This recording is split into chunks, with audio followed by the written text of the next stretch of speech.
Yeah, obviously everything has been a work in progress since I've taken over the captaincy. But I always felt the core of the group always had the basic fundamentals of one day becoming a world-known Test side. A lot of those are the senior players, and I mean those guys have risen over the last year to 18 months as well as individuals, and I think they, as team people, they've really they've put their individual stuff aside and they've actually focused personally on the team, and I think that's the responsibility that we've given them as well from our capacity as well. Yeah, I think everything happens for a reason, I guess, over the last year. But I'd like to think what we've laid down as foundation has been pretty true and pretty solid. It hasn't been fake. It's been pretty unique. It's been real. It hasn't been something that I feel is far-fetched. And these are purely our team goals that I have with the coaches. So it's not unrealistic. It's pretty achievable. But I know us as a players group, we a special bunch, and we play bloody good cricket when we're doing well. Yeah, so and hopefully long may it continue. It's been a pretty special journey so far, and yeah, hopefully it continues getting stronger. Thanks, Dean. Just your thoughts on the win. How good does it feel? You said you wanted to play some strong, smart cricket before the game. Do you feel your team delivered on that? Yeah, they were brilliant. Sure, there are a few guys that obviously had some individual performances, but I'm not gonna pinpoint those guys. I think a lot of guys influenced in moments where there were pressure situations, be it a slip catch or good stop that influenced the next ball or the outcome of maybe a potential wicket. I think our batting was pretty solid, especially our middle to late order, that they really came out and played the situation to a T, and that's the kind of awarenesses that I'm trying to create with the guys, and they need to identify those moments and play the game as they see it, and that's the kind of nature that I want the guys to yeah, they need to learn those things and fail along the way as well. Luckily it didn't happen this game that there was a failure, for instance, but yeah, there's a lot of learning still going forward for everyone. But yeah, it was a great win. I didn't wake up this morning thinking that I'll be doing a presser before 5 o'clock. I definitely didn't think that. But yeah, pretty special performance.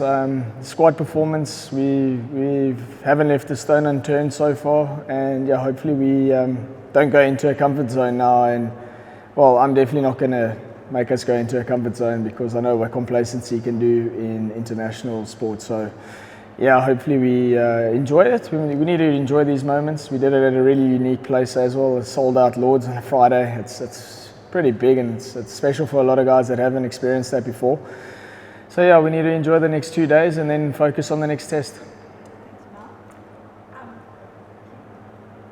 Just wondering for you as captain, your thoughts or feelings on being able to captain that kind of attack where you've got so many different kinds of bowling or different skills to call on, and even today when you called on Maharaj, you might not have necessarily thought seeing as early as we did in the game and had immediate results. Just can you give some insight into what it's like to captain an attack? I'd like to think my margin for error is a lot bigger, having 4 fast bowlers, and our number 3 and 4 fast bowlers are the fastest out of the 4, and it's pretty nice to have that.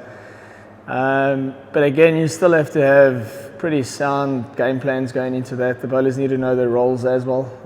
They need to adapt to situations, which I'm very big on. And then you got Kesh, who's world class himself. He just operates in his own zone. He's an absolute gun when it comes to him operating as a cricketer. He's brilliant to have in the team. So yeah, it's nice having those luxuries, but by no means it's an end product. I want them to still getting better. Like, I need them to achieve more. I need them to want to achieve more. And I think once they all buy into that, which I'm sure they're doing with great victories like this, we're going to be a pretty special bowling attack. Dean, it seems from a tactical and strategic point of view that just an awful lot of things went right, starting with team selection. I could be imagining all of this, but with bowling changes and field placement and specific plans, it just seems like, I don't know, I mean, a lot of those are captaincy decisions, but there's a backup analysis team as well. And second question, what did you think of the FTP? To the second question, I haven't really. I just know we're playing 28 tests in 5 years, which, I guess we could be playing more. It's a sad thing, but so be it. I can't say too much about that because I might get into trouble. And what was the first question again, Manners? A lot of strategic and tactical things. Yeah. Right. Yeah, a lot of homework goes into that. There's a lot of behind the scenes. We've got a seriously good coaching staff with a lot of experience, and I don't think they get a lot of credit. I've always been a massive fan of the group that Boucher's added to our coaching staff. Yeah, and a lot of work goes behind the scenes.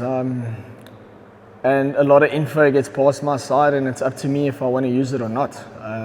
But I know they're doing it for the best. They want me to do well. They want me to make the right decisions for the side going forward. And I'll be an idiot not to use that info that comes my way. So yeah, it's not just solely me. It's also them. It's definitely not a Dean Elgar show. I can promise you that. There's a lot of great cricketing brains within our backroom staff, and they're great to have around. And things work out. Cricket, sometimes you got to take a gut feel, and sometimes it works and sometimes it doesn't. And a lot of luck has to go on your side as well. But I think at that point in time, when you're doing those small things, it's working out for you because you're ahead of the game, and you almost get away with it more times than none. So when you're chasing the game, you're going to be a little bit more conservative, and you're going to try and pull it back a little bit more, and you're not going to make those bold decisions. So when you're ahead of the game, it maybe gives you a little bit more freedom for those decision making.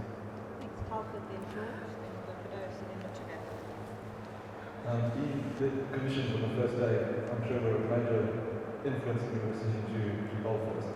But considering the way you played this summer at home, was there any, and of course you guys will back you up after you made that decision, but was there any thought to, I'm not going to let these buggers bat last?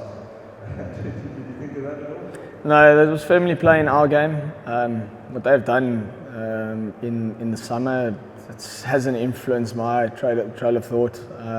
I literally went with the gut, but you have no idea what was going through my head on day one when we got here and it was overcast, and then 15 minutes later it's bloody sun shining and you're like, what is going on here now?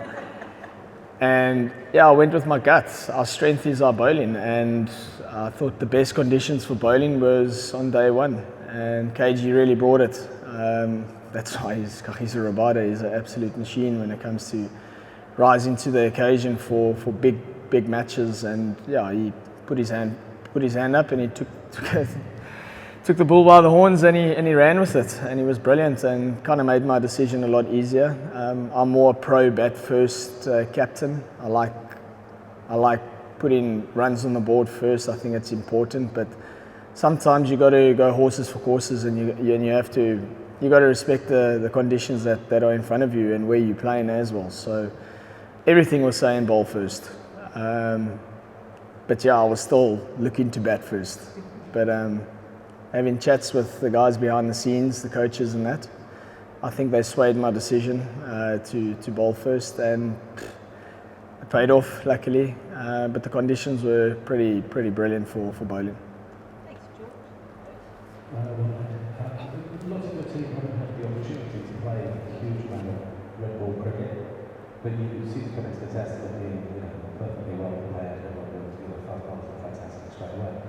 What is it that you've done then over the last few weeks to sort of peak at the perfect time? Well, I know a lot of the guys have been with the squad. It's been white ball cricket, obviously, in the UK for the start of the series. But building up to that, I asked for a camp for the guys that weren't with the white ball and obviously joining the red ball. So we did have a an extended camp before the guys joined us in Canterbury. Yeah, and I just think we worked on the basics. Our coaches obviously set out a good structure for us to work through the first few days before the rest of the guys joined us, and yeah, we just ran with it. Obviously, we got a pounding in the warm-up game, but for me, that the exercise was a lot better than the outcome of the match. We got time in the legs, bowlers bowled. We rested a few of our big bowlers, who were more times than none going to be our starting 11 bowlers. So yeah, we just went through the basics of prepping for a series. I can't say anything special was done. I think we just nailed our basics, and yeah, even though everyone's making a hoo-ha about the warm-up game, for me it was a great exercise for guys to get time in the legs. For me, I hadn't played cricket for 3.5 months. That was my first game back, and I had to go chase leather the whole day. And yeah, the body's a bit sore still from that, but I mean, it was a good exercise nonetheless. But yeah, we still had a very good training schedule that the coaches set out for us to achieve, and yeah, we did it pretty well. And specifically on today's page, you brought Kesha what you did. What was the thinking behind that, and just talk a little bit about the field placings and kind of the way you guys planned that? Yeah, purely gut. Again, it can go your way or it can't. Luckily it did. I know Zach Rawley is not potentially very good against left-arm spin. No disrespect to him, but I mean, the stats don't lie. So yeah, I just went with a gut feel, and I thought, oh, maybe the guys might relax a little bit going into lunch, and we might just get a wicket here. And luckily it was on our side. That's purely my thinking out of it, and if it didn't go my way, I would have been okay with it. Knowing that we've got so much more time in the game left and we've got to play a lot of cricket still, but it went our way, luckily. And then Kesh just settled in, and it's difficult to get Kesh off when he's bowling like that, because he doesn't want to stop bowling, and he's actually becomes a bit of a pain, because you're like, we can maybe bowl some seamers here, and he's like, nah, I'm bowling. So yeah, luckily that paid off for us, and yeah. It's just one of those things where you got to make decisions on the field, and if your gut says this, you got to go with it or not, and yeah, it paid off. Thanks. Last question. Yeah, I think, as you rightly said, that South Africa should play more red ball cricket. Yeah, a lot more. Exactly. So in the current World Test Championship cycle, now after this victory, and if I'm not wrong, you are at the top of the table now. So how big a motivation is that you are now in a team with a chance to come back and lose next summer and play the final? 4 teams chasing 2 spots. Yeah, I think it's a good reflection of what we've done the last year. For me, it's a good reflection. For the players, they shouldn't be looking into it too much. You need to play every game for your test side like it's your last game. That's my kind of mantra when it comes to that thing. Yeah, we've played good cricket. That's why I think we've got that ranking, and it's a reflection on the individuals and the brand of cricket and our team system that we have at the moment. It's a great reflection. But yeah, I look at it still, there's room for improvement, and always going to try and find a negative somewhere. I think that's my job. Even when things are going well, you've got to look for a negative. But yeah, I think it's good, and it's going to be hard work to stay in that position. But if we keep playing the way we've been playing and conducting ourselves on and off the field, worrying about the small things, worrying about the cricket that we play, caring for each other like we do, I think more times than none that will look after itself.